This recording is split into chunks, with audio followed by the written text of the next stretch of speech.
বাংলাদেশ এবং বাংলাদেশের বাইরে পৃথিবীর বিভিন্ন প্রান্তে যেখান থেকে চ্যানেল আই দেখছেন, আপনাদের সকলকে সাদর আমন্ত্রণ তৃতীয় মাত্রা দেখবার জন্য। সাম্প্রতিক নানা বিষয় নিয়ে আলোচনার জন্য আমার সঙ্গে স্টুডিওতে রয়েছেন আমার বাবা আছেন বাংলাদেশ জাতীয়তাবাদী দল বিএনপি দলীয় সাবেক সংসদ সদস্য নীলুফার চৌধুরী মনি, এবং আমার ডানে রয়েছেন বাংলাদেশের কমিউনিস্ট পার্টি সিপিপির প্রেসিডিয়াম সদস্য আব্দুল্লাহ কাফি রতন। স্বাগত আপনাদের দুজনকে তৃতীয় মাত্রায়। 5ই আগস্টের পট পরিবর্তনের পরে মনে হয়েছিল বাংলাদেশ একদিকে যাত্রা শুরু করেছে। আজকে 5 মাস পরে অনেকের মধ্যে কনফিউশন, আসলে কোন পথে হাঁটছে বাংলাদেশ। আপনাদের মধ্যে সেই কনফিউশন আছে কি না, এবং থাকলে যদি একটু পরিষ্কার করেন। নীলুফার চৌধুরী মনি। আপনাকে ধন্যবাদ। যারা শুনছেন তাদেরকে আমার শুভেচ্ছা, আমার সহ আলোচককে শুভেচ্ছা। দেখেন, 5ই আগস্টে সত্যি কথা যে একটা ফ্যাসিস্ট, একটা হায়না 15.5 বছর যেভাবে বসেছিল, যেভাবে মানুষকে গুম খুন অন্যায় চরমভাবে সমস্ত দেশটাকে তছনছ করে ফেলেছে, সমস্ত দেশের টাকা পাচার করে চরম অবস্থার যে রেখেছিল, সেখান থেকে মুক্ত পাওয়ার পরে মনে হয়েছিল যে জুলাই অভ্যুত্থান এটার খুব বেশি দরকার ছিল। এটা আমরা সবাই কিন্তু হৃদয়ে আমরা এটা ধারণ করতাম যে এমন একটা দিন আমরা দেখতে পাবো। সেই দিনটা দেখতে পাওয়ার সময় যতটা আমরা খুশি হয়েছিলাম, বহু বছর এরকম খুশি আমাদের মধ্যে ছিল না। কিন্তু তারপর দিন যত যেতে থাকলো, আমরা ভাবলাম যে সরকারের 100 দিন, এই যে আপনার হানিমুন পিরিয়ড যাকে বলে, এটা শেষ হইলে বোধহয় সরকার খুব সিরিয়াসলি মাঠে ঘাটে সব জায়গায় খুব সিরিয়াসভাবে কাজ করবে। কিন্তু এখন 5 মাস চলে যাওয়ার পরে আপনার মনে হচ্ছে যে আসলে কি আমরা কোন দিকে যাচ্ছি। আমরা আবারও বাংলাদেশের জনগণ হতাশার দিকে ধাবিত হচ্ছে। এই কারণে বলছি যে যখন এই হঠাৎ করে ভ্যাট ট্যাক্সের মতো জায়গায় সমস্ত কিছুতে একে কোনো দ্রব্যমূল্য আপনার কোনো দাম কমে নাই, অসহনীয় পর্যায়ে। এখনও এই সময়টায় চালের দাম কেজি প্রতি 2-3 দিনের মধ্যে 5 থেকে 7 টাকা চিকন চাল কেজি বেড়েছে, এবং মোটা চাল বাণিজ্য উপদেষ্টা বলেছেন সাময়িক মজুতদারির কারণে এটা বেড়েছে। কিন্তু উনি আসার পরে থেকে তো, উনি আসার আগে বা পরে থেকে একই, উনি যখন ঢুকেছেন, এসেছেন, জয়েন করেছেন, তখন কিন্তু 10 টাকা বেড়েছিল। সে 10 টাকা কমার তো দূরের কথা, আরও যদি আবার 5-6 টাকা হয়, তো উনিও তো বাণিজ্যের মধ্যেই ছিলেন, বাণিজ্য থেকেই তাকে উপদেষ্টা করা হয়েছে। তাহলে উনি কি এটার সাথে সংশ্লিষ্ট? আগে যেমন আগে সরকারে যেমন বাণিজ্য মন্ত্রীকে বলা হতো যে সিন্ডিকেটের মেম্বার উনি, এখনও তো উনি ব্যবসায়ীদের একজন সদস্য আপার লেভেলের। তাহলে উনি থাকা অবস্থায় যখন কমে না, যখন তেল হঠাৎ করে বাজার উধাও হয়ে যায়, তারপরে আবার 8 টাকা বাড়ার পরে তেলের দাম আবার বোতলগুলো খুঁজে পাওয়া যায়, এই যে উধাও হওয়া এবং বের হওয়া, এটাই উনি বের করতে পারেন না। তাই কিসের উনি উপদেষ্টা, যে কথা বলছিলাম। তো এই যে একে তো চরম খারাপ অবস্থা, তার উপর মরার উপর খাড়ার ঘা। একটা সরকার, হাসিনা রেজিম, আপনার প্রথম মানুষের ভেতরে যে কষ্ট দিয়েছে, মানুষের যে ক্ষুব্ধতা, ক্ষোভ সৃষ্টি হয়েছে, সেটা কিন্তু এই ট্যাক্স ভ্যাট এগুলাকে কেন্দ্র করে। আমাদের সবার নিশ্চয়ই মনে আছে যে এমনও মাস গিয়েছে, 1 মাসে 2-3 বার তেলের দাম বেড়েছে। তেলের দাম বাড়লে প্রত্যেকটা জিনিসের দাম বাড়ে। আবার আপনার পানির দাম 2 বার বেড়েছে মাসে। তো তার 15 বছরের সরকারের 16-17 বার আপনার তেলের দাম বেড়েছে। আপনার একবারেই তেলের দাম 45 টাকা বেড়েছে। এই যে বাড়াটা, এইটার উপর মানুষের ক্ষুব্ধতা ছিল চরম পর্যায়ের। ঠিক একই অবস্থা যে সরকারের সময়ই হোক না কেন, এই সরকারের সময় যখন এতগুলো টাকা, 15 থেকে 30 আপনার টাকা বা পার্সেন্ট, এই যে ভ্যাট ট্যাক্স বাড়ানো হলো, এই ট্যাক্সগুলো বাড়ানো, একটা মানুষ, প্রথমে আমার আয়ের উপর আমি ট্যাক্স দিলাম, তারপর আমি যতগুলো জিনিস কিনতে যাব, আমি যে কোনো খাবারের দোকানে যাব, যে কোনো ফলের দোকানে যাব, সাধারণ মানুষ, একেবারে নিঃস্ব মানুষকে মধ্যবিত্তই চরম হাহাকারের অবস্থায়, তাহলে নিঃস্ব মানুষগুলোর কি অবস্থা? তো এই যে আমাকে একই মানুষকে যখন একের অধিকবার প্রত্যেকটা ক্ষেত্রে আপনার বারংবার ট্যাক্স দিতে হচ্ছে। আমি যখন প্রথমে আমার আয়ের উপর ট্যাক্স দিলাম, তার মানে আমার আয়টা কিন্তু ট্যাক্স দেওয়া সহ এটা কিন্তু বৈধ। এরপর আমি আবার চাল কিনতে গেলাম, ট্যাক্স দিলাম, ডাল কিনতে গেলাম, ট্যাক্স দিলাম, আমি বাচ্চা পড়াইতে গেলাম, ট্যাক্স দিলাম, আমি হোটেলে খেতে গেলাম ট্যাক্স দিলাম, আমি ফলমূল কিনতে গেলাম, তরি তরকারি কিনতে গেলাম, আমি ট্যাক্স দিলাম। তাহলে একটা মানুষ কতবার ট্যাক্স দিবে? দোকানদারের কিন্তু সমস্যা হচ্ছে না, সমস্যা যেটা হচ্ছে সেটা জনগণের। তো এই যে শুরু করলো তারা, এবং তারা প্রত্যেকটা জায়গায় আপনার ফ্যাসিস্ট বলা হয়, ফ্যাসিস্টের কাউকে অ্যারেস্ট করা হয় না এরকম 2 মাস 3 মাস রেখে। ওবায়দুল কাদের শুনি যে 96 দিন ছিল বাংলাদেশে, কোথায় ছিল, কার কাছে ছিল, এটা কিন্তু আমাদের বোধগম্য না। তো এটা খোলাসা করার দায়িত্ব কিন্তু সরকারের। সেই ওবায়দুল কাদের হঠাৎ করে সে বিদেশ আবার চলে গেল, তাহলে সব মানুষকে যদি বিতাড়িত করে নামি যদি শাস্তি হয়, তাহলে এরকম শাস্তির অপরাধ তো অনেকেই করবে, সে তো খারাপ থাকবে না, তার কাছে কারি কারি টাকা আছে, সে তো অন্যায় করলেও সে তার বিচার হচ্ছে না। এই যে বিচারবিহীনতা, তো এইখানে সরকার ব্যর্থ, দ্রব্যমূল্যে সরকার ব্যর্থ, আইন শৃঙ্খলায় সরকার ব্যর্থ, আপনার মব জাস্টিসের সরকার চরমভাবে ব্যর্থ, সবগুলোই চরমভাবে ব্যর্থ। আপনার সমস্ত বাংলাদেশে যাদের কাছে টাকা আছে সেই টাকার কোনো খবর নাই, সেগুলো যদি ধরতো তাহলে কিন্তু আপনার এই ট্যাক্স বাড়াতে হতো না, গরিবের উপর কিন্তু খাড়ার ঘাটা পড়তো না, তাহলে কিন্তু ওই টাকা দিয়ে অনেক কিছু হতো। আপনার এই টাকার, আমরা তো বারবার করে বলেছি, আমরা ওই সরকার থাকতেও বলেছি, এখনও বলছি যে মানুষের ব্যাংকগুলো খালি হয়ে গেছে, মানুষের বাড়ি ঘরগুলো আপনার ব্যাংকের ভল্টের মতো টাকা আছে, তো কই সেখানেও তো তারা কোনো খোঁজ খবর নেয় নাই।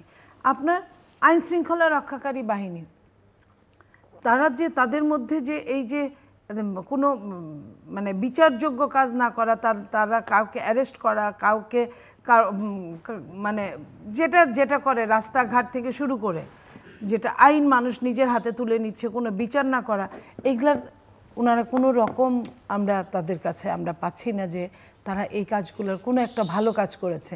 তাহলে আমরা এই সরকারের প্রতি জনগণ, আমি জনগণের কথা বলছি, রাজনীতিবিদদের কথা বাদই দিলাম, জনগণ কিভাবে আস্থা নিবে? আমি যদি জাস্ট এক লাইন উত্তর চাই যে শেখ হাসিনা সরকার তো একটা পলিটিক্যাল পার্টি বা পলিটিক্যাল গভর্নমেন্ট ছিল, এবং তারা যেটা করেছে আমরা ধরে নিই যদি ইচ্ছে করেই করেছে বা সুনির্দিষ্ট একটা লক্ষ্য নিয়ে করেছে, এই সরকার কি মানে ডিরেকশনলেস, অর তারাও একটা বিশেষ উদ্দেশ্য নিয়ে এই কাজটা করছে, এই কাজগুলো করছে বা এই ব্যর্থতাগুলো ফুটে উঠছে? আমার কাছে কিছু কিছু ক্ষেত্রে মনে হয় যে তারা কোনো না কোনো জায়গায় ডিরেকশন নিয়ে কাজ করছে, কারণ তারা তো বলে নাই যে মানুষগুলো এই যে 650 মানুষ কোথায় গেল, এটার কথা তো তারাও বলে নাই। ধরলাম তাদের বাড়িতে তো ছিল না, কোনো না কোনো জায়গায় ছিল, তারা প্রত্যেকেই জানে, তো তারা তো একবারও জিজ্ঞেস করলো না, তারা বলে নাই, তার মানে তারা কারো আঙ্গুলি হেলনে তারা চলছে।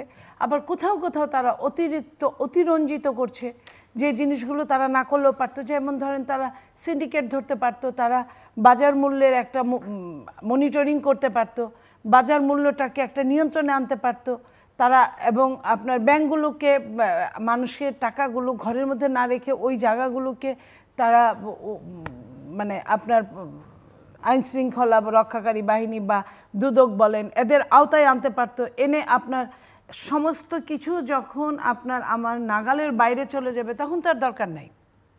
এখন কি এই 6 মাসে কি নাগালের বাইরে অনেকটা গিয়েছে না? এখন আপনার এমন একটা সময় আমরা বিচারও চাই, আমরা একটা দল নিষিদ্ধ করতে চাই, আবার সেই দলের লোক মিছিলও করে, শুধু পুরুষরা করে না, নারীরাও করে। এগ্রিকালচার ইউনিভার্সিটিতে মেয়েরা নেমেছে তাদের আগের হলের নাম পরিবর্তন আগেরটাই রাখার জন্য, এই যে তারা যে করছে, এবং বিভিন্ন জায়গায় কোনো একটা জায়গায় আপনার খুব গুরুত্বপূর্ণ জায়গায় সেখানের যে চিফ উনি গিয়ে দেখেছেন ওই জায়গায় রাসেল স্কোয়ার আছে, উনি বললেন আমি কখনো একা ছবি তুলি না, যেহেতু আমি এইখানে একটা স্কোয়ার দেখলাম আমি এই জন্য একান্তে ছবি তুলতে চাই একা। উনি ছবি তুললেন এবং আমি ছবিগুলো নিজে চোখে দেখলাম। তো এই যে সবচেয়ে চিফ তারা যখন এই কাজগুলো করছে, তাহলে আপনার কোনখানে আইনের শাসনের কোন জায়গাটা আছে? কোনো জায়গায় তো আপনার সংস্কারের নাম বলে বলে নির্বাচনের কোনো খবর নেই, কিছুই না। মিস্টার আব্দুল্লাহ কাফি রতন, আপনার কাছে কি মনে হয় বা বাংলাদেশের কমিউনিস্ট পার্টি কি মনে করছে কোন পথে হাঁটছে বাংলাদেশ? ধন্যবাদ আপনাকে, ধন্যবাদ আমার সহ আলোচককে, তিনি চমৎকারভাবে বলেছেন।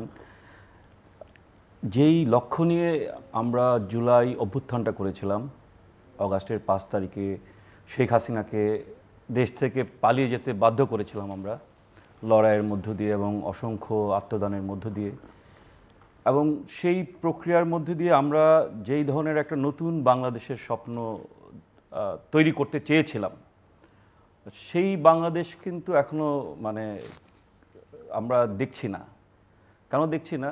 শুরুতেই আমরা বলতে চাই যে যারা আসলে এই আন্দোলনের সাথে সম্পৃক্ত ছিল না, যারা আন্দোলনের বাইরে ছিলেন, হয়তো নিজের কী বলে ড্রয়িং রুমে বসে টেলিভিশনে আন্দোলনের ছবি দেখেছেন, হরতালের মিছিলের হত্যাকাণ্ডের ছবি দেখেছেন, তারাই কিন্তু দেশ শাসনের দায়িত্বটা পেলেন। ফলে যারা এই আন্দোলনটাকে তৈরি করেছিল, যারা এই লড়াইটাকে তৈরি করেছিল, তারা কিন্তু বাইরে থেকে গেলেন। কেউ যদি মনে করেন যে এই ৩৬ দিনে এই আন্দোলনটা হয়েছে, তা কিন্তু না। দীর্ঘ ১৫ বছরের লড়াইয়ের মধ্য দিয়ে এই শেখ হাসিনা সরকার গণতন্ত্রকে সবচেয়ে বেশি হত্যা করেছে। ২০১৪ সালের ৫ই জানুয়ারি নির্বাচন, ২০১৮ সালের ৩০শে ডিসেম্বরের নির্বাচন, ২০২৪ সালের ৭ই জানুয়ারি নির্বাচন, কোনোটাই নির্বাচন হয়নি। একটা অগণতান্ত্রিক এবং জনগণের ম্যান্ডেট ছাড়া একটা সরকার ক্ষমতায় ছিল। সেই সরকারকে হটানো হয়েছে একটা গণতান্ত্রিক পদ্ধতিতে দেশটাকে পরিচালনা করার জন্য। আজকে যারা এখানে দুই ধরনের উপদেষ্টা আমরা পাই। এক ধরনের উপদেষ্টা যারা এই আন্দোলনের সাথে সম্পৃক্ত ছিল না, আরেক ধরনের উপদেষ্টা যারা এই আন্দোলনের সাথে সম্পৃক্ত ছিল। কিন্তু তাদের কাছে আমি প্রশ্ন করতে চাই, ১৯শে জুলাইয়ের পর থেকে ২রা আগস্ট পর্যন্ত আপনারা তো ছিলেন না এই আন্দোলনে, এই লড়াইয়ে আপনারা ছিলেন না। হয় আপনারা আন্ডারগ্রাউন্ডে ছিলেন, নয় আপনারা বন্দী ছিলেন, নয় আপনারা ডিবি অফিসে ছিলেন। ফলে আপনারা যখন বলেন এই আন্দোলনের নেতৃত্ব নিয়ে কর্তৃত্ব করার কথা বলেন, এবং যখন আপনারা বলেন ঘোষণাপত্র, এই জুলাই অভ্যুত্থানের ঘোষণাপত্র আপনারা দিবেন, আপনারা কি একবারও বিবেচনা করেছেন যে আপনারা এই এখন সবার যে আন্দোলনে যারা শরিক ছিল তাদেরকে আপনারা রিপ্রেজেন্ট করেন কিনা? কারণ এই বৈষম্য বিরোধী যে ছাত্র আন্দোলন ছিল সেটা একটা প্ল্যাটফর্ম ছিল, কিন্তু তারাই সেই প্ল্যাটফর্মকে ভেঙে দিয়ে একটা ছাত্র সংগঠনে রূপান্তরিত করেছে। আপনারা অনেকেই জানেন হয়তো যে কিছুদিন আগে ঢাকা বিশ্ববিদ্যালয়ে শিবির এবং বৈষম্যবিরোধী ছাত্র আন্দোলন ছাড়া বাকি ২৮টা ছাত্র সংগঠন, সেখানে জাতীয়তাবাদী ছাত্র দল ছিল, ছাত্র ইউনিয়ন ছিল, অন্যান্য ছাত্র সংগঠন ছিল, তারা কিন্তু বৈঠক করেছে। তার মানে এই বৈষম্যবিরোধী ছাত্র আন্দোলন যে প্ল্যাটফর্মটা, সেটা কিন্তু ছাত্র সমাজের কাছ থেকে বিচ্ছিন্ন হয়ে পড়েছে। তেমন করে এই সরকারও কিন্তু জনগণের কাছে বিচ্ছিন্ন হয়ে পড়েছে। আপনি এই সরকার ক্ষমতায় আসার পরে ২০২৩ সালের অক্টোবর এবং নভেম্বর মাসে মজুরি বৃদ্ধির জন্য আন্দোলন করতে গিয়ে ৪ জন শ্রমিক হত্যার শিকার হয়েছিলেন। এই সরকার ক্ষমতা আসার পর প্রথম যারা হত্যার শিকার হয়েছে তারা শ্রমিক, ২ জন শ্রমিক, একজন নারী একজন পুরুষ। এবং যেই রিক্সাওয়ালারা, এটা মানতে হবে আমাদেরকে, এটা বুঝতে হবে যে রিক্সাওয়ালারা এই আন্দোলনে একটা গুরুত্বপূর্ণ ভূমিকা রেখেছে। ২৪ জন রিক্সা শ্রমিক ঢাকা শহরে মৃত্যুবরণ করেছে। রিক্সা ভ্যানগুলি আপনার অ্যাম্বুলেন্সে রূপান্তরিত হয়েছিল। যারা আমরা রাজপথে ছিলাম কারফিউর সময়, আমরা দেখেছি কিভাবে মৃতদেহ এবং আপনার আহত হওয়া দেহগুলিকে তারা হাসপাতালে নিয়ে গেছে, মর্গে নিয়ে গেছে। সেই রিক্সা শ্রমিকদের উপরে আপনার হাইকোর্টের মাধ্যমে জারি করা হলো ৩ দিনের মধ্যে ঢাকা শহরকে রিক্সা মুক্ত করে দিতে হবে। তো এই যে বক্তব্যগুলি, আর গত ২-৩ দিন আগে যে ঘটনাটা ঘটিয়েছে, সেটা তো একটা অন্তর্বর্তীকালীন সরকার কখনোই এই কথা ঘটাতে পারে না। যেই লজিক আমি সরকারের প্রধান উপদেষ্টার বক্তব্য তো শুনি নাই, উনি তো সেই বিষয়ে কোনো বক্তব্য দেন নাই, তার প্রেস সচিব বক্তব্য দিয়েছেন। আমার কাছে মনে হচ্ছে আমি শেখ হাসিনার প্রেস সচিবের বক্তব্য শুনছি, এটা নাইমুল ইসলামের বক্তব্য শুনছি, বা অথবা তার আগের প্রেস সচিবের বক্তব্য শুনছি। যেই লজিকে তারা কথা বলতেন সেই একই লজিকে উনি কথা বলছেন। আমি জানি না আন্দোলনের সময় কোন বিষয়ে, কোন বিষয়ের কথা, এই ভ্যাটের বিষয়ে, বা মানে কি বলে যে এটাতে জনগণের জীবনে কোনো মানে সমস্যা তৈরি হবে না। ১২,০০০ কোটি টাকা আপনি জনগণের পকেট থেকে নিয়ে নিচ্ছেন, আপনি বলছেন জনগণের কোনো সংকট তৈরি হবে না। তার মানে শেখ হাসিনার আমলেও যে কথা বলা হতো, এখনও সেই একই কথাই বলা হচ্ছে। সুতরাং আপনি যে প্রশ্নটা আমাকে করেছেন বা আমাদের দুজনকে করেছেন, যে আমরা মানে কোন পথে, আমি আপনাদের দুজনের কথা যেটা বুঝলাম যে এটা ডিরেইল বা এটা নির্দিষ্ট লক্ষ্যের দিকে তারা দেশটাকে নিয়ে যাবার চেষ্টা করছেন, অন্তত সবাই না হলেও কেউ কেউ এর মধ্যে খুবই সক্রিয়। কিন্তু আপনি যেটা বলছিলেন যে ৫ তারিখের পরে যে সরকারটা গঠিত হলো, সেই সরকারের অনেকেই নেই যারা আন্দোলনের সঙ্গে যুক্ত ছিলেন, বা অনেকে একটা বড় সময় আন্দোলনের বাইরে ছিলেন, অনেকে ড্রয়িং রুমেই ছিলেন। আপনার কি মনে হয় যে সেই সময় কী ধরনের সরকার হওয়া উচিত ছিল? জাতীয় সরকার, রাজনৈতিক দলগুলোকে নিয়ে সরকার? মানে আমি কমিউনিস্ট পার্টি করি, আবার শ্রমিক সংগঠনও করি। আমাদের একটা জোট আছে, জাতীয় শ্রমিক কর্মচারী সংগ্রাম পরিষদ। আমরা সেখান থেকে ২৮শে জুলাই স্পষ্ট করে বলেছিলাম যে ৯০ সালের যে ভুলটা আমরা করেছিলাম, যে আন্দোলন করলাম আমরা, ক্ষমতায় গেল আরেকটা গোষ্ঠী যারা আন্দোলনের, তারা ওই সরকারের বেনিফিশিয়ারি, আবার তারা হচ্ছে হলো সরকারও গঠন করছে। এই সরকারে আপনি দেখেন, আমি নাম বলবো না, শেখ হাসিনা সরকারের বেনিফিশিয়ারি কি এই সরকারে নাই? শেখ হাসিনা সরকারের আমলে সচিব ছিলেন, তারা কি এই সরকারে নাই? সুতরাং তারা এটাকে ডিরেল করতে চাইবেন।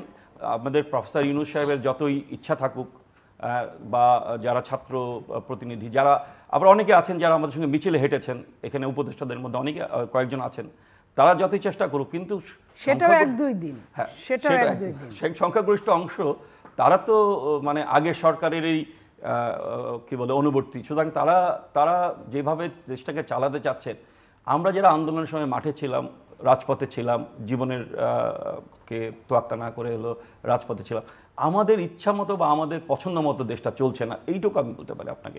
কারণ এই সরকার প্রথম যে ব্যর্থতা এই সরকারের, সেটা হচ্ছে প্রশাসন পুনরুদ্ধারের ব্যর্থতা। আমি জানি না কেন এত সময় লাগছে, গত 6 মাসও কেন প্রশাসন পুনরুদ্ধার করা গেল না, কেন সরকার প্রশাসনিক জায়গায় শক্তিশালী অবস্থান নিতে পারছে না, সেই বিষয়টা একটু খতিয়ে দেখা দরকার। এটার মধ্যে স্যাবোটেজ আছে কিনা। এই অনেকে বলেন উপদেষ্টার সাথে কথা বলতে গেলে তারা বলেন লেয়ারের পর লেয়ার, লেয়ারের পর লেয়ার, লেয়ারের পর লেয়ার, এই সরকার হচ্ছে লোকজন বসিয়ে গেছে, ফলে আমরা কিছুই করতে পারছি না। তো এই যে বিষয়টা, এটা তো জনগণকে জানানো দরকার যে আপনারা কেন পারছেন না। জনগণ তো ভাবছে যে আপনারা করছেন না। বা আর আপনি বললেন যে এই সরকারের দিক নির্দেশনা কোন দিকে। এই সরকারের যে দিক নির্দেশনা ছিল, মানে আগের সরকারের যে দিক নির্দেশনা ছিল, এই সরকারের দিক নির্দেশনা একই। IMF যেই প্রেসক্রিপশন দিয়ে গিয়েছিল গত সরকারকে, এই সরকার সেই প্রেসক্রিপশন অনুযায়ী আগাচ্ছে। IMF-এর কিস্তি পাওয়ার জন্য আপনার ভ্যাট বাড়াতে হচ্ছে, কর বাড়াতে হচ্ছে, এবং জিডিপি, ট্যাক্স জিডিপি রেশিও, এই কথা তো শুনতে শুনতে আমরা বড় হয়েছি। আমি ইকোনমিক্সের ছাত্র, সেটা তো 10%-এর আশেপাশে সবসময় ছিল। এই সরকার এই কথা বলে তো ভ্যাট বাড়ানোর কোনো প্রয়োজন ছিল না। সরকার বলতে পারতো যে আমাদের যেই মানে রাজস্ব ঘাটতি, এটা স্বাভাবিক। এই যে জুলাই আগস্ট আমাদের দেশ অস্বাভাবিকভাবে চলছে, সুতরাং আমাদের অন্যভাবে ব্যয় সংকোচন করতে পারতো। হ্যাঁ, রাজস্ব ঘাটতিটা হতেই পারে। সুতরাং সেটা আমরা ব্যয় সংকোচন করে, আমরা উন্নয়ন যেই কর্মকাণ্ড সেগুলিকে কাটেল করে সেগুলি হচ্ছে আমরা করতে পারতাম। কিন্তু সরকার গেলেন সহজ পথে। সহজ পথটা কি? যে জনগণের পকেট কাটা। জনগণকে এইভাবেই মানুষ চলতে পারছে না, মানুষ নাভিশ্বাস উঠে গেছে। আপনি করোনার আগে 1 কেজি চিনির দাম ছিল হচ্ছে 60 টাকা, এখন 1 কেজি চিনির দাম 160 টাকা। তো এইভাবেই তো মানে আমাদের যে মূল্যস্ফীতি, সেটা তো অনেক বেশি। সেই জায়গায় সরকার জনগণকে রিলিফ না দিয়ে সরকার বরঞ্চ জনগণের উপর হলো বোঝা চাপিয়ে দিয়েছে। এইটা গত সরকারেরই আপনার, আমি মনে করি ধারাবাহিকতা, এক্সটেনশন, ধারাবাহিকতা। নীলুফার চৌধুরী, আপনি কি মনে করেন যে সরকারের বা সরকারের মধ্যে একটা প্রভাবশালী অংশের কোনো বিশেষ রাজনৈতিক উদ্দেশ্য আছে, রাজনৈতিক লক্ষ্যে তারা আসলে নিয়ে যাওয়ার চেষ্টা করছেন, কিন্তু পথটা আসলে খুঁজে পাচ্ছেন না, যেই কারণে এই ধরনের এই যে মেসআপ যেটা দেখা যাচ্ছে? দেখেন, এটা মনে করার কোনো কারণ নাই। ওখানে ধোঁয়া, সুতরাং ওখানে আগুন।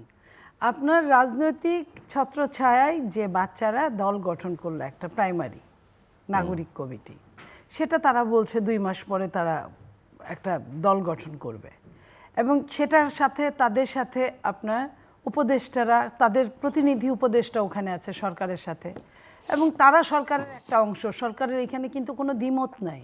এবং আরও একটা অবাক ঘটনা, আমরা অবশ্যই অবাক হই না এখন অনেক কিছুতেই। আপনার ধরেন যে সংবিধান নিয়ে যে কাজটা তারা করলেন, প্রথমে যখন বললেন 31শে ডিসেম্বরে তারা ঘোষণা দিবে, তারা নিজেরাই প্রক্লেমেশনটা ঘোষণা দিবে, জুলাই প্রক্লেমেশন বলে, এবং তারা বলে দিল যে এটা মুজিববাদী সংবিধান। কখনো মুজিববাদী না, এটা 72-এর সংবিধান, অরিজিনাল। কাটাছেঁড়া ছাড়া 72-এর সংবিধানটা দেখাক না। সংবিধানের তো দোষ নাই, আমি সংবিধান কতবার কাটাছেঁড়া করে আমি আমার প্রয়োজনে ব্যবহার করেছি, সেটা হলো মানলাম কিনা, হ্যাঁ সেটা পারলাম কিনা। তো যেখানে সবচেয়ে বেশি প্রবলেমটা ছিল, সেটা কিন্তু আপনার তত্ত্বাবধায়ক সরকার, সেটা ফিরে এসেছে, সেটা আমরা আইনের মাধ্যমে ফিরে পেয়েছি। ফাইন, আপনার তাহলে তারা ওইটাকেই বাদ দিবে বলল। সরকার বলল যে এটার সাথে তাদের কোনো সম্পৃক্ততা নাই, তারা এটা নিয়ে কোনো কথা বলবে না। ছাত্ররা যেদিন ঘোষণা দিবে, তখন সরকার বলল যে 15 তারিখ পর্যন্ত টাইম নিলে তারাই ঘোষণা দিবে। আপনি দেখেন তাহলে তার মানে কিভাবে সিস্টেমেটিক। এবং তারপর একজন উপদেষ্টা বললেন যে তারা সহায়তা করবেন, ঘোষণা দিবেন না। এখন তারা বলছে তারা সহায়তা করবেন, ঘোষণা দিবেন না 15 তারিখে।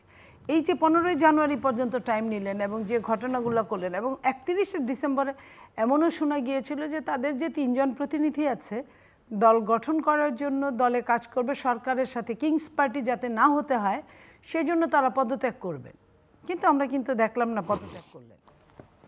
তো সেই জায়গায় আমরা বলতেই পারি যে এটা বলতেই পারি না, এটাই দেখছি। কারণ ডক্টর ইউনূস সাহেব চিফ অ্যাডভাইজার উনি বলেছিলেন একের অধিকবার যে ছাত্ররা আমাকে এখানে বসিয়েছে। তো ছাত্ররা বসিয়েছে মানে ছাত্রদের আর কোনো কিছু তো দরকার পড়ে না। এবং জাতিসংঘে আমরা দেখেছি বক্তৃতা দিতে গিয়ে উনি কীভাবে এক্সাইটেড হয়ে গেলেন ছাত্রদের ব্যাপারে কথা বলতে গিয়ে, একজন উপদেষ্টাকে নিয়ে উনি কীভাবে কথা বললেন। তো এই জায়গা থেকে বোঝা যায় যে এটা ওনাদেরই একটা স্বপ্ন বাস্তবায়ন করার জন্য ওনারা অনেক কথা বলছেন। বলছেন প্রথমে ওনারা নির্বাচনের কোনো তারিখ দেন না, ঘোষণা দেন না, তখন সেনাপ্রধান যার বলার কথা না উনি প্রথমে বললেন 18 মাসের মধ্যে নির্বাচন হবে। তারপরে আপনার প্রথমে মুখ খুললেন 16ই ডিসেম্বরে চিফ অ্যাডভাইজার, উনি বললেন যে 25-এর শেষে অথবা আপনার 26-এর শুরুতে হবে। তারপরে ওনার সচিব যে কথা বললেন, ওনার প্রেস সচিব বললেন যে 30শে জুন, উনি আরও এগিয়ে দিলেন। তার মানে তোমারটা ঠিক না, মানে বাঁশের চেয়ে কঞ্চি বড়। তো কঞ্চির কথার পরে আবার উনি আবার ওটাকে বললেন যে হ্যাঁ জুনের মধ্যে হতে পারে। তো হতে পারে, এর মধ্যে আবার যদি তাই হয়, মাঝখানে কিন্তু আবার অনেক অ্যাডভাইজাররা আগে অনেক কথা বলেছে, ওগুলো নাই বললাম, ওনারা আবার বলেছে নির্বাচনের কথা কেন এত রাজনৈতিক দলগুলো বলে, নির্বাচনের কথা বললে আমাদের উন্নয়নে বিঘ্নিত হয়, আমাদের কাজে বিঘ্নিত হয়। এখন আবার বলছে যে স্থানীয় সরকার আগে দিতে হবে। তো স্থানীয় সরকার, ওনারা যে সংস্কারের কথা বলে, সবচেয়ে সংস্কার দরকার কিন্তু স্থানীয় সরকারে। আর জাতীয় সরকারের জাতীয় ইলেকশনে, নির্বাচনে আপনার যেটা আমার ভোট আমি দিব, যাকে খুশি তাকে দিব, ইঞ্জিনিয়ারিং যাতে না হয় ইলেকশন, সেটাই হলো মেন জিনিস। আমার ভোটটা যেন আমি দিতে পারি, এটা হচ্ছে মেন। এটার উপর ডিপেন্ড করে আপনার সিইসি এদের। তো এখন ওই যেটাকে আপনার সবচেয়ে আগে আপনার দরকার হলো সংস্কার করা, তার সংস্কারের কোনো খবর নেই। হঠাৎ করে দেখলাম একজন উপদেষ্টা অন্য একটা সেক্টর থেকে আবার নতুন করে আপনার স্থানীয় সরকারে চলে আসলেন। তখনই কিন্তু বুঝেছিলাম, এবং দু একটা যে টেলিভিশনগুলোতে যাই তখন কিন্তু বলা শুরু করেছিলাম যে এরা কিন্তু স্থানীয় সরকার নির্বাচন করবে বলেই আপনার সেক্টরটা চেঞ্জ করলো। তো এই যে সেক্টর চেঞ্জ করে এই যে তারা আসলেন, এবং সত্যিই তাই, 1 মাসও যেতে দিলেন না, তারা ঘোষণা দেওয়া শুরু করলেন স্থানীয় সরকার নির্বাচন করবে। স্থানীয় সরকারে ভাই তিনটা নির্বাচন, আপনার ইউপি নির্বাচন, পৌরসভা নির্বাচন এবং উপজেলা নির্বাচন। তো এই যে সারা বাংলাদেশের হাজার হাজার পৌরসভা, উপজেলা, তারপরে আপনার ইউপি, তো এই যে হাজার হাজার জায়গা নির্বাচন করবে এবং কত সহিংসতা হয় তখন।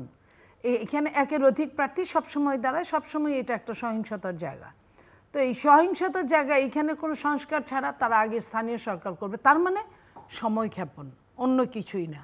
তো যখন একটা ক্যাচালের মধ্যে আপনি ঢুকে গেলেন, তখন যাতে নির্বাচনের কথা না বলতে পারে। লাইক আমি আপনাকে যদি প্রমাণ দিই, ভারত বাংলাদেশ যখন শুরু হলো সমস্যাটা, যখন হিন্দু মুসলিম নিয়ে সমস্যা শুরু হলো, তখন কিন্তু জাতীয় ঐক্যের ঘোষণা দিলেন সরকার।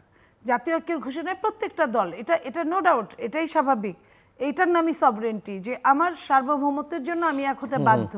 এখানে আমাদের 3 জনেরই একই বাংলাদেশ। তো সেইখানে যখন এক হয়ে গেলেন, কিছুদিন কিন্তু আর নির্বাচনের কোনো কথা নাই। আপনি যখন ভারতের প্রসঙ্গ তুললেন এবং নির্বাচনের প্রসঙ্গ তুললেন, ভারতীয় সেনাপ্রধান সোমবারে বলেছেন যে বাংলাদেশে নির্বাচিত সরকার এলেই সামগ্রিক সম্পর্ক স্বাভাবিক হয়ে যাবে।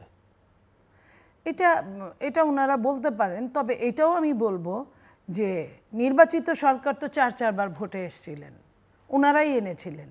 তো তাতে কি স্বাভাবিক হয়েছিল?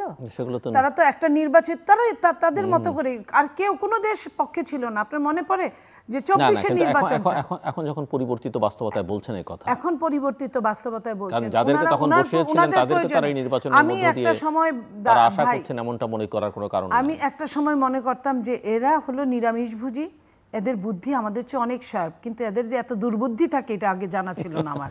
কারণ আমি শেষ করি লাইনটা, দুর্বুদ্ধি মানে এই যে সোনার ডিম পাড়া হাঁসকে নাকি জীবিত রেখে ভালোভাবে খাইয়ে দেয়, ডেলে একটা করে ডিম নেওয়ার জন্য রাখা উচিত, কিন্তু ওনারা গলা জব করে একবারে সবগুলা ডিম খাইতে গিয়েই তো আজকে এই অবস্থা হলো। ওনারা ৭১-এর আগে থেকেই আমাদের শোষণ করছে, এটা নতুন কিছু না, আমরা প্রত্যেকেই জানি।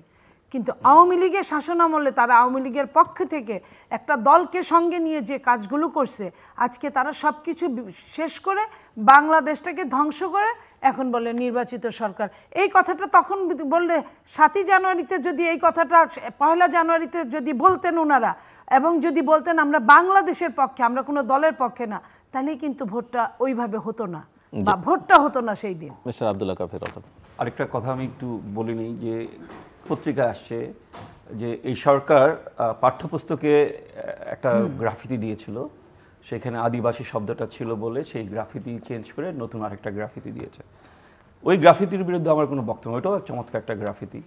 কিন্তু আগের সরকার যেমন আদিবাসী শব্দটাকে পরিবর্তন করে ক্ষুদ্র নৃগোষ্ঠী করেছিলেন, আমার মনে হয় যে এই সরকারও ওই একই পথে হাঁটছে। আমি জানি না কারা হচ্ছে তাদেরকে নিয়ন্ত্রণ করছে, ফলে একবার শুভবুদ্ধির উদয় হয়, তারা একটা ভালো কাজ করার পরেই আবার দেখা যাচ্ছে সেই কাজটা থেকে তারা সরে যান।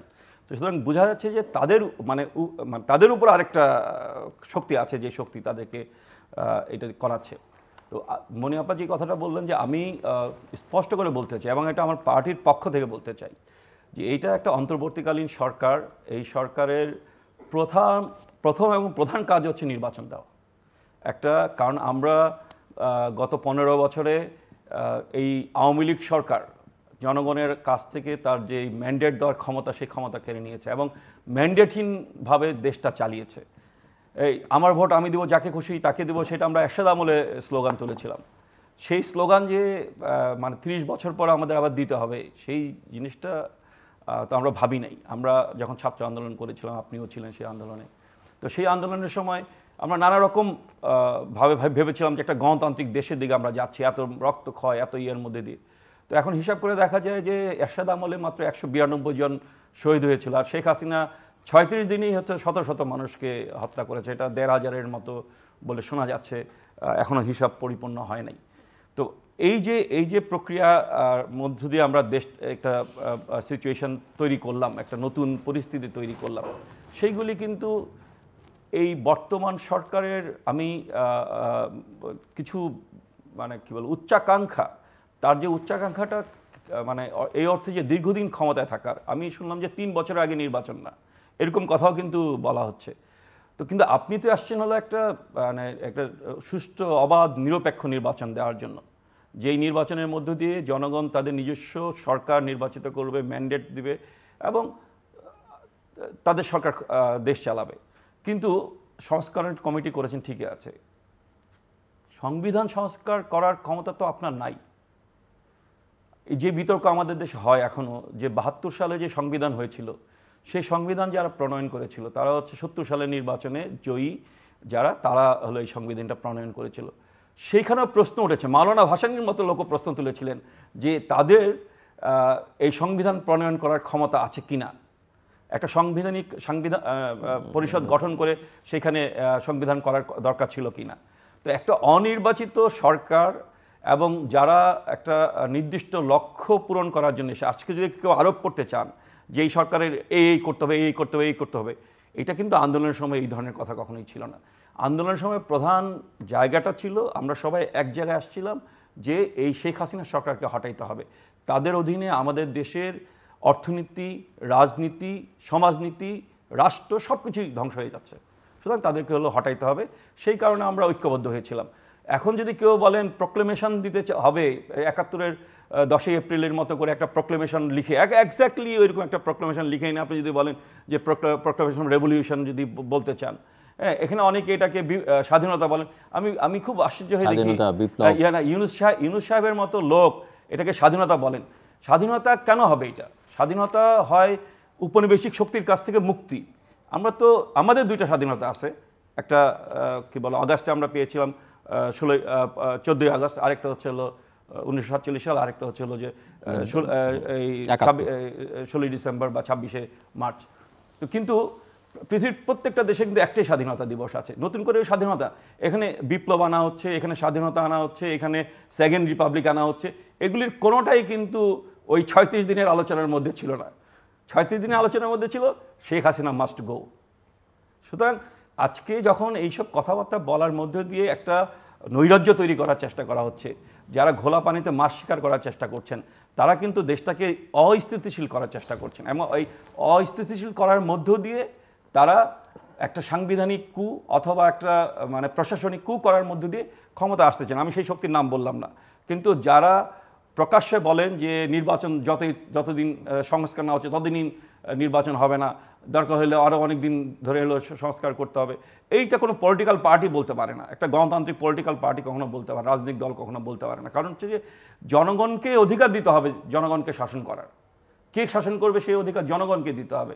আমরা এই সরকারকে, এই সরকার কিন্তু বিপ্লবী সরকারও না, এই সরকার হচ্ছে সংবিধানের অধীনে শপথ নেওয়া একটা সরকার। কেউ যদি এখন বলেন যে আমি নতুন করে সংবিধান রচনা করব, 72-এর সংবিধানকে ছুঁড়ে ফেলে দিব, নতুন করে সংবিধান রচনা করব, সেটা তার পক্ষে সম্ভব না। কারণ এই সংবিধানের অধীনে এই সরকার ওথ নিয়েছে, শপথ নিয়েছে। এরকম কি আপনার কাছে মনে হয় যে একটা ইডিওলজিক্যাল ফিলোসফিক্যাল একটা নতুন ন্যারেটিভ দাঁড় করানোর চেষ্টা বা সেরকম কোনো ডিরেকশনে বাংলাদেশ নিয়ে যাওয়ার চেষ্টা হচ্ছে? ডেফিনেটলি আমি মনে করব যে একটা নতুন ন্যারেটিভ তৈরি করার চেষ্টা করছে, যেই ন্যারেটিভটা মুক্তিযুদ্ধের মধ্য দিয়ে আমরা পেয়েছিলাম, যেখানে কি বলে আমাদের দেশের 30 লক্ষ মানুষ জীবন দিয়েছে, আপনার 2 লক্ষ মা বোন যৌন নিপীড়নের শিকার হয়েছে, সেই দেশের জায়গা থেকে, সেই ন্যারেটিভ থেকে সরিয়ে দেওয়া হয়েছে। আপনি দেখেন, আমি খুব স্পষ্ট করে বলি, তাদের যে প্রোক্লেমেশনের মধ্যে কোথাও 30 লক্ষ শহীদের কথা বলা নাই, লাখো লাখো শহীদ বলা আছে। তার মানে কি, এই প্রোক্লেমেশনের বাইরে মধ্যে দিয়ে তারা একটা নতুন ন্যারেটিভ সেট করার চেষ্টা করছে, যেই ন্যারেটিভটা সংখ্যাগরিষ্ঠ মানুষ কিন্তু অ্যাকসেপ্ট করবে না। যারা মুক্তিযুদ্ধে কাঁধে কাঁধ মিলিয়ে লড়াই করেছে, দেশকে স্বাধীন করেছে, আজকে বিএনপি যিনি প্রতিষ্ঠাতা ছিলেন, তিনি এই মুক্তিযুদ্ধের একজন অন্যতম প্রধান কি বলে সেনাপতি। তো বিএনপির পক্ষেও তো এটা মানা সম্ভব না। আমাদের নেতৃবৃন্দ যারা কি বলে মুক্তিযুদ্ধের যে উপদেষ্টা মণ্ডলী ছিলেন, কমরেড মনি সিং, মুজাফর আহমেদ, মাওলানা ভাসানী, আমাদেরও পক্ষে তো এই ন্যারেটিভের বাইরে যাওয়া সম্ভব না। কারণ হচ্ছে যারা এই ন্যারেটিভ তৈরি করতে চাচ্ছেন, মুক্তিযুদ্ধে তাদের কোনো স্টেক নাই, তারা মুক্তিযুদ্ধের বিরোধী ছিলেন, ফলে তারা একটা নতুন ন্যারেটিভ বাংলাদেশে নিয়ে আসতে চাচ্ছেন। সেই জায়গাটা প্রতিরোধ করা দরকার। মুক্তিযুদ্ধের পক্ষের শক্তি বললে মানুষ আওয়ামী লীগ মনে করে। আওয়ামী লীগ এটাকে এমনভাবে পচিয়েছে, হ্যাঁ, মুক্তিযুদ্ধের নামে শত শত হাজার হাজার বই ছাপিয়েছিল, সেই বই কিন্তু তারা প্রকাশ করে যায়নি। আজকে আপনি পল্টন মোড়ে হেঁটে যান, দেখবেন হাজার হাজার বই মুক্তিযুদ্ধের উপরে, বঙ্গবন্ধুর উপরে ফুটপাতে বিক্রি হচ্ছে। এই বইগুলি তারা এই অর্থ তারা অপচয় করেছে, এবং তারা বই প্রকাশ করে, কিছু বই হয়তো 10টা 15টা 20টা 25টা বই প্রকাশ করেছে, বাকি টাকা মেরে দিয়েছে, আর সব অখাদ্য। হ্যাঁ, এবং 8,500 বই লেখা হচ্ছে বঙ্গবন্ধুর উপরে। আমি খুব যদি একটা ক্যাটালগ তৈরি করা হয়, দেখা যাবে যে নিজস্ব লোকজনকে দিয়ে এই বই লিখেছে, এবং বাংলা একাডেমির টাকা, এই টাকা ওই টাকা সেই টাকা হলো তারা তসরুপ করেছে, এবং তাদের বড় বড় বুদ্ধিজীবীদের বিরুদ্ধে অভিযোগ আছে সেই অর্থ তসরুফে। ফলে মুক্তিযুদ্ধের চেতনার নামে তারা যেই বস্তু বাঙালি জাতির সামনে, বাংলাদেশের মানুষের সামনে হাজির করেছে, বাংলাদেশের মানুষ সেটা রিজেক্ট করছে, সেই বস্তুকে মানুষ রিজেক্ট করছে। জুলফার চৌধুরী মনি। জি, আমি ওনার সাথে অনেকগুলো ব্যাপারে একমত। আমি এইটুকু বলতে চাই যে এই জায়গাটায় আমি আসতে চাই যে দেখেন, তারা এত কিছু করলো, এই সরকার যদি আমাদের খেলাপি ঋণ যতগুলো ছিল, এটাও যদি খালি ধরার চেষ্টা করতে, কিছু যদি ক্ষমা করে দিয়েও, যদি আমার টাকার দরকার, যখন কারো টাকার দরকার থাকে তখন কিন্তু সে যেটুকু পায় ওইটুকুই মেনে নেয়। তো সরকারের টাকার দরকার, ব্যাংকগুলো খালি টাকা ছাপাচ্ছে, সেইখানে দেখেন এই জায়গাতেও আপনার শেখ পরিবার যে 4টা রাষ্ট্রায়ত্ত ব্যাংক খালি করে গেছে, এটা অনেকেই বলে শেখ রেহেনার আঙ্গুলি হেলনে এই কাজগুলো হয়েছে। সেটা 4টা ব্যাংকের ঋণ খেলাপির পরিমাণটা হচ্ছে সোনালী ব্যাংক 16,663 কোটি টাকা, জনতা ব্যাংক 74,000 কোটি টাকা, অগ্রণী ব্যাংক 30,000 কোটি টাকা, রূপালী ব্যাংক 12,738 কোটি টাকা। এই যে 4টা রাষ্ট্রায়ত্ত খেলাপি ঋণের উপর সরকার এটা তো তুলতে পারলো না, তার উপর আবার একটা ভ্যাট বসায় দিল। জনগণের টাকাগুলাই তো ওই ব্যাংকগুলোতে।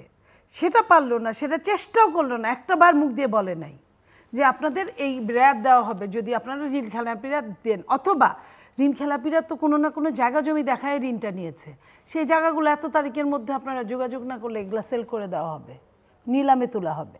যদি এইটা বলে, এত আইন তারা বানাচ্ছে, এই আইনগুলোর উপর তারা চোখে দেখে না। তাদের আমি আর কতগুলো তাদের মানে ব্যর্থতার কথা বলবো আমরা। একটা জায়গা আছে যেখানে সফলতা দেখাতে পারবে, অথচ দেখেন সফলতা নিজের উপর। আমার বলতে খুব খারাপ লাগে, কারণ এই লোকটাকে আমি খুব সম্মান করতাম, করি এখনও, শ্রদ্ধা করি, সারা বাংলা বিশ্বে তাকে সম্মান দিয়েছে, আমি এটা আমার অহংকার। কিন্তু উনি কি করলেন, উনি এই যে নিজের করটা মাফ করালেন, কিন্তু জনগণের ঘাড়ের উপর দিয়ে কর তুলে দিয়ে।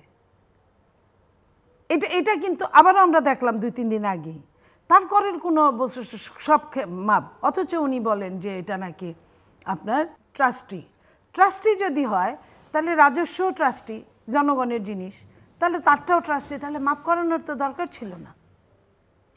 তো জনগণই যদি ওটার মালিক হয়ে থাকে তাহলে ক্ষমার কি প্রশ্ন আসে? যে এই যে একজন মানুষ, তার মামলাগুলো সব প্রত্যাহার হলো, কিন্তু অন্যদের মামলা কিন্তু রয়ে শোয়ে আস্তে আস্তে এখনও কিন্তু আমাদের নেতাকর্মীরা, তাদের কিন্তু যার 80টা 100টা 150টা মামলা আছে, তাদের মামলা কিন্তু রয়ে শোয়ে আস্তে আস্তে একটা একটা করে হচ্ছে। তা আমার কথা হলো যে একজন দলনেতা উনি কি করেন, উনি নিজেকে শেষে রেখে দেন, আগে জনগণকে ফ্রি করে দেন। আর উনি জনগণের উপর বোঝা বাড়িয়ে দিয়ে নিজেকে ফ্রি করে দিলেন। যদি উনি এটা করেন, আমি এখানে অনেক উপদেষ্টা আছে কি বড় বড় কথা বলতে, আমিও আমাদের সহকর্মী মনে করতাম, নিজেকে গর্বিত বোধ করতাম, যাদেরকে তাদের উদ্ধৃতিও দিতাম মাঝে মধ্যে আপনার এখানে, বা আপনিও বলতেন, আপনারাও বলতেন যে হ্যাঁ অমুক এটা বলেছিল। সেই মানুষগুলো এখন কত পরিবর্তন হয়ে গেল, এখন তারা কিছুই করে না। ওই পলিথিন তো আমরা 20 বছর 25 বছর আগেই পলিথিন সরানো দেখেছিলাম পৃথিবীর যে কোনো দেশে। আপনি তো অনেক দেশ ঘুরেছেন জিল্লুর ভাই, পলিথিন কিন্তু কোনো দেশ থেকে বিতাড়িত হয় নাই, কিন্তু সিস্টেমেভাবে রাখা হয়। পলিথিনটা একটা জায়গায় রাখা হয়, সেটা নিয়ে আবার ওটা রিসাইক্লিং করে। আর আমাদের দেশে পলিথিনগুলো আমাদের কোনো আইন কানুন নাই দেখে ও নদীতে ফেলে, ফেলে, রাস্তায় ফেলে, সব জায়গায়। এটা রিসাইক্লিং করা দরকার, যে তুমি যেখানে সেখানে ফেলবা না। সেটা নিয়ে তো একটা উপদেষ্টা শুধু এই কাজই কি এটা? আপনার দেখেন, আমি একটা কথা বলি, তারা একটা গ্রুপে কি বলে, কি একটা Madhumati group, Madhumati model town, সেইখানে সরকার এমবার্গো দিয়েছে, তারা মামলায় হেরে গেছে। তারা কি করেছে, নদীর উপরে জায়গা, নদী দখল করে, নদী ভরাট করে করেছে। আচ্ছা জিল্লুর ভাই, ঢাকা শহর যত প্লট ফ্ল্যাট যত কিছু বানানো হয়েছে, কোনটা নদী দখল করে হয় নাই? বসুন্ধরার মতো অত বড় জায়গা পুরা নদী দখল করে নদীর উপর করে ফেললো, আশেপাশের যত নাম জানা না জানা সব কিছু। তাহলে ওই যেটা যা কিছু হারায় গিন্নি বলেন, কেষ্ট বেটা, একটা কেষ্ট বেটা চোর হয়ে গেল, আর বাকিগুলা কি করলো?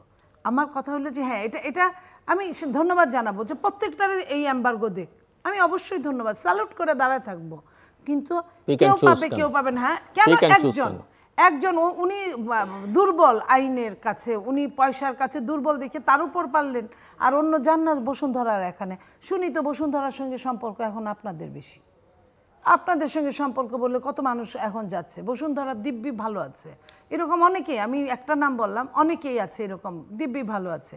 তো দিব্যি ভালো থাকা মানুষগুলোর কাছ দিয়েও আপনারা যান না। তার মানে কি এই সরকারও ঠিক আগের সরকারের মতো মোটা তাজাকরণ, যার তেল বেশি তাকে আরও তেল দেওয়া, এই তেল দেওয়া যদি হয়, তাহলে তারা কতক্ষণ মানুষের মুখে থাকবে? মানুষ তো এখনই যা ইচ্ছা তাই বলছে।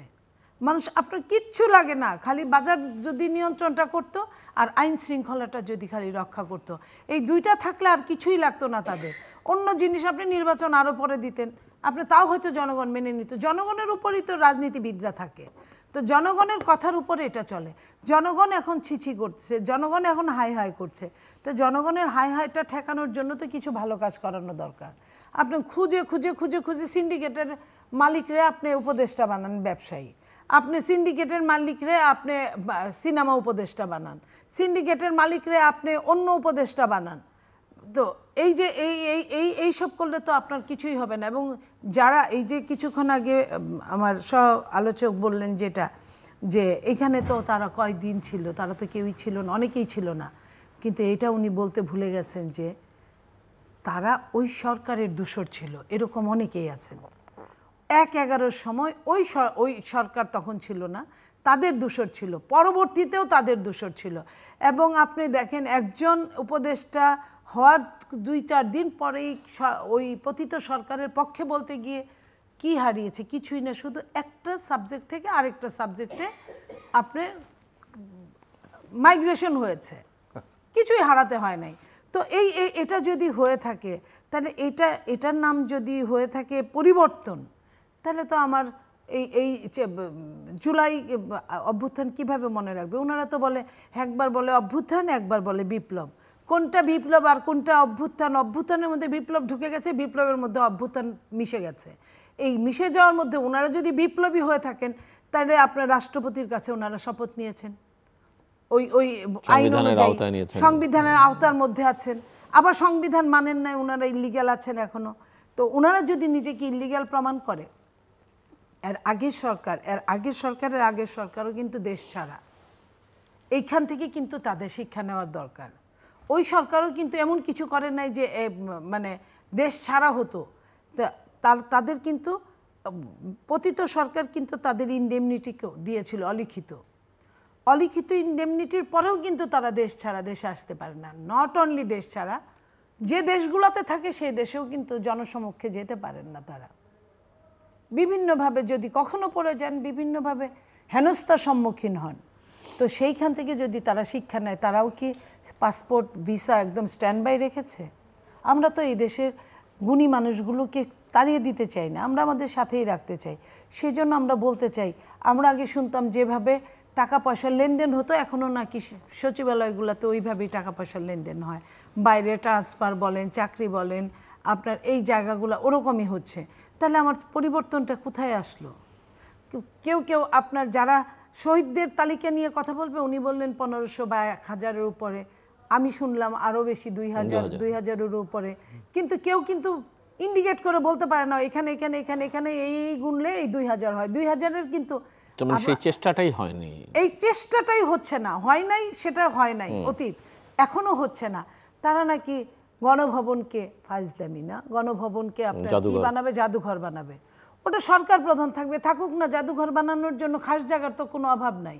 ওনারা তো চাইলেই, ব্যবসায়ীরা টাকা নিয়ে দাঁড়ায় আছে, বান্ডিলকে বান্ডিল, বস্তাকে বস্তা, তো ওনারা করে ফেলুক না। সরকারের একটা আগের জায়গা, এমন তো না যে সরকারের এরকম হাজার হাজার বিল্ডিং আছে, তো তারা এখনো ওইটাও কাজ ধরে নাই। তো তারা কোনখানে কোন কাজ ধরে? এখন পর্যন্ত আহতদের এক ছাত্রর কোনো একটা টক শোতে শুনলাম যে এক ছেলের আপনার গুলি খেয়ে ব্রেনটা নাই, সে কিছুই যে মানে মনে করতে পারে না। সেই ছেলেটা মনে করানোর ব্যবস্থাও করা হয় না, একটা ওষুধ পর্যন্ত পায় নাই তাদের মাধ্যমে। তো তারা নিজেরাই খালি চকচকা বানাচ্ছে, আর ডিসিএসপি আপনার সচিবদের প্রটোকল নিচ্ছে, প্রটোকলের জন্য তারা দৌড়ে দৌড়ে কাজ করছে। যেইখানে আপনার পায়ে হেঁটে চলতো 2 দিন আগে আপনার লোকাল বাসের ভাড়া 10 টাকা বাঁচানোর জন্য পায়ে হেঁটে চলতো যে কোনো ছাত্র। আপনিও তাই করছেন, আমিও তাই করছি। সেই জায়গায় এখন আপনি 80 বার আপনার হেলিকপ্টার চেঞ্জ করা লাগে একদিনে একটা মানুষ 80 বার কীভাবে হেলিকপ্টারে উঠবে আর নামবে? তাও কি 100 টাকার কম্বল দিতে, 150 টাকার কম্বল বিতরণ করার জন্য? এই জন্য স্থানীয় সরকার নির্বাচনের দরকার না, স্থানীয়দের কাছাকাছি যাওয়ার জন্য। 80 বার হেলিকপ্টারে তেল পুরায় সরকার চলতে পারে না, খুঁড়ায় চলছে, শুয়ে শুয়ে গড়ায় চলছে। এখন আপনার তারপরেও আপনার হেলিকপ্টারে চলতে হবে তাদের কেন? এই স্পর্ধাটা তাদের কে দিল? আব্দুল্লাহ কাফি রতন, প্রথম কথা হচ্ছে যে আমাদের এই সরকার অগ্রাধিকার চিহ্নিত করতে পারেনি, কোন কাজটা আগে করবে, কোন কাজটা পরে করবে, কোন কাজটা ইয়েতে করবে। যেমন ধরেন এরশাদ আমলে আমরা দেখেছিলাম যে এরশাদ যখন রাজনীতি শুরু করে, কিংস পার্টি শুরু করে, তখন 18 দফা বাস্তবায়ন পরিষদ করেছিল এবং একজন অ্যাডভোকেট মাহবুবুর রহমান নোয়াখালী, তাকে হচ্ছিল আপনার স্থানীয় সরকারের মন্ত্রীও করেছিল, আবার ওই কিংস পার্টির হলো ইয়েও করেছিল, নেতাও করেছিল 18 দফা বাস্তবায়ন। তো আমি মনে বারবার বলতেছেন এই ইতিহাসগুলি মনে পড়ে যাচ্ছে আর কি, যে এই যে এখন যিনি ছাত্র মানে কী বলে উপদেষ্টা, তিনি এরকম একটা গুরুত্বপূর্ণ মন্ত্রণালয়ের দায়িত্ব কেন নিলেন? এটা কিন্তু একটা সবচেয়ে ভাইটাল মন্ত্রণালয়। মনে হয় যে দল চালানোর জন্য সবসময় স্থানীয় সরকার মন্ত্রী মন্ত্রণালয়টা সাধারণ সম্পাদক মহাসচিব, তাই না?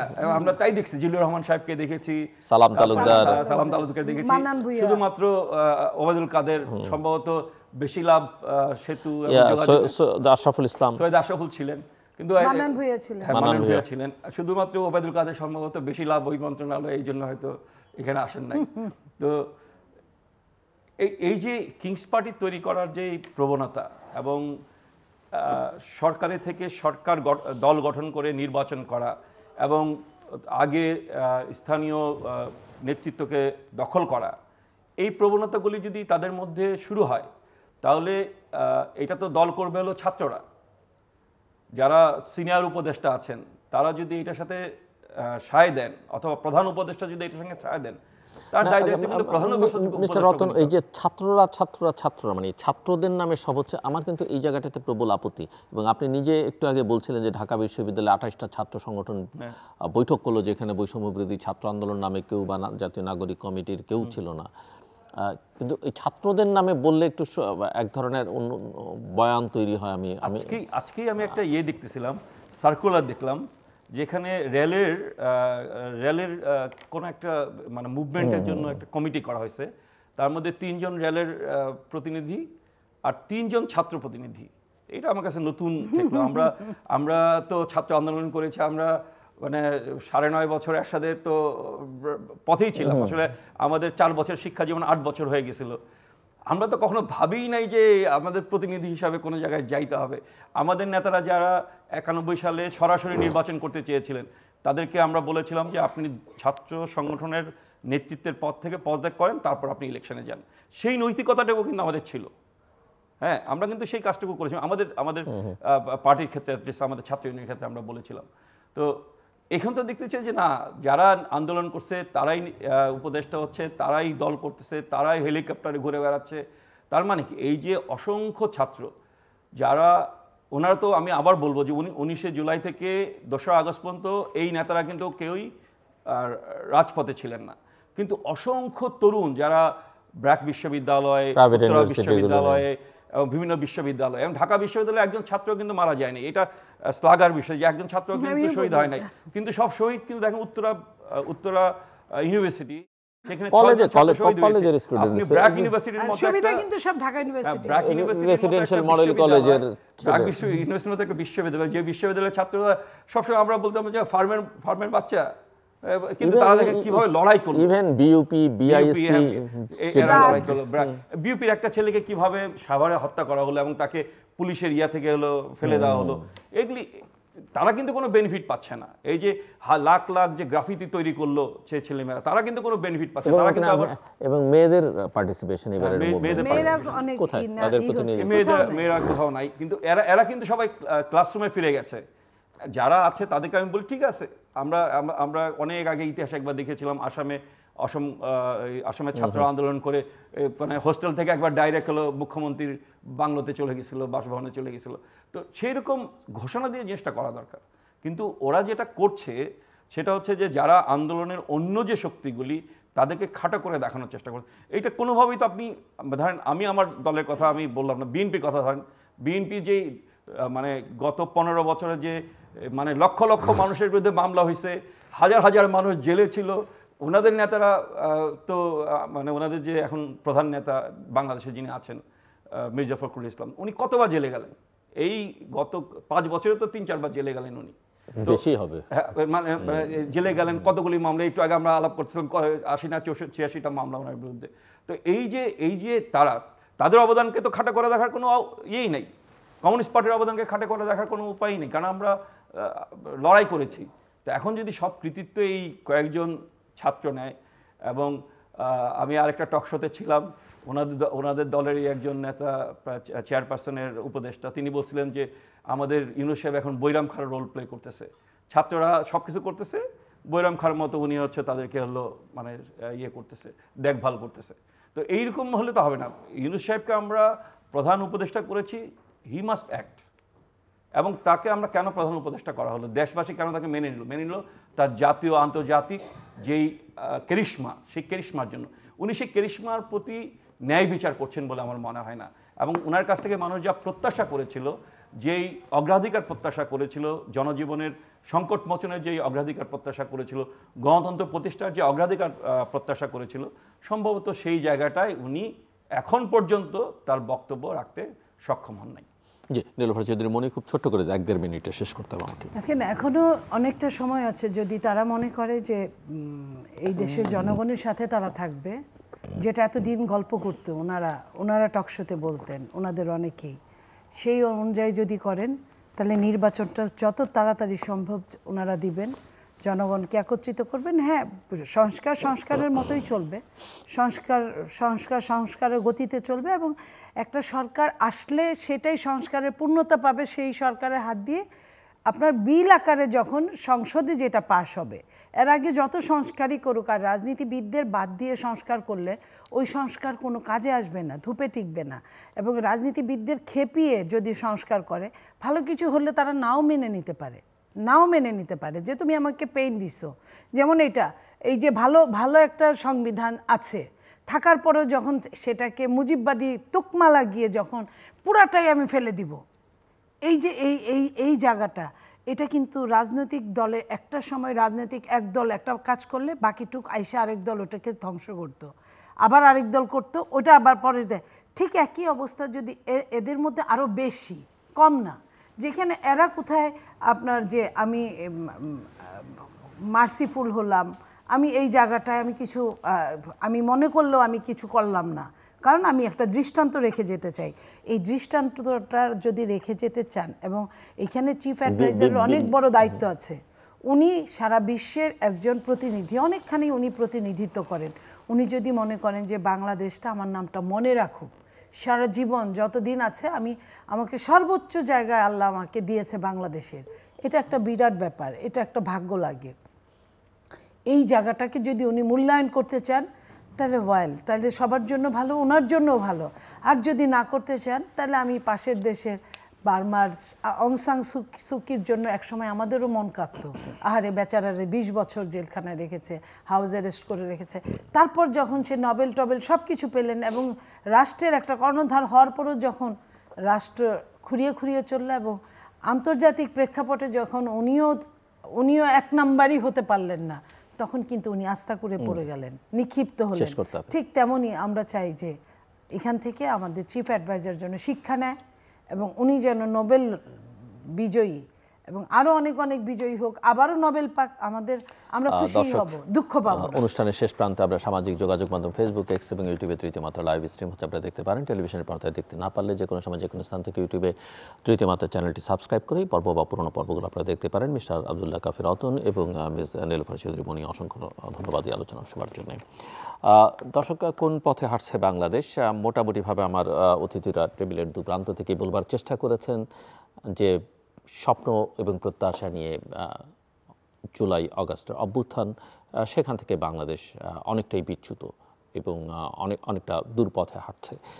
কারণটা কি, সেটা স্পষ্ট। যারা দায়িত্বটা পেয়েছেন সৌভাগ্যক্রমে, তারা আসলে এই আন্দোলনের অনুভূতির সঙ্গে সম্পর্কিত অনেকেই ছিলেন না। যারা ছিলেন তাদের মধ্যে ভিন্ন ভিন্ন চিন্তা ভাবনা বা লক্ষ্য বা স্বার্থ ইতিমধ্যেই জড়িয়ে পড়েছে, এবং আন্দোলনের যে মূল স্টেক হোল্ডার বা রাজনীতির বা রাষ্ট্র পরিচালনার যে মূল স্টেক হোল্ডার, যে রাজনৈতিক দলগুলো, তাদের সঙ্গে একটা দূরত্ব তাদের তৈরি হয়েছে, এবং তাদের মধ্যে এক ধরনের কমিউনিকেশন গ্যাপও আছে, এবং সেই সঙ্গে বা অগ্রাধিকার কি, তাদের কাজের প্রায়োরিটি কি, সেটা তারা নির্ধারণ করতে পারছেন না। জনগণের পালস বুঝতে পারেন না বলেই জনগণের উপরে তারা নানা ধরনের বোঝা চাপিয়ে দিচ্ছেন, জনগণকে যে দুর্ভোগ, সেই দুর্ভোগ থেকে মুক্তি দেবার বদলে। সব মিলিয়ে তারা দেশের আইনশৃঙ্খলা পরিস্থিতি নিয়ন্ত্রণ এবং বাজার নিয়ন্ত্রণ করতে পারছেন না। বাজারের মূল্য, যেটা একটা বড় ব্যর্থতা হিসেবে ওনারা চিহ্নিত করছেন।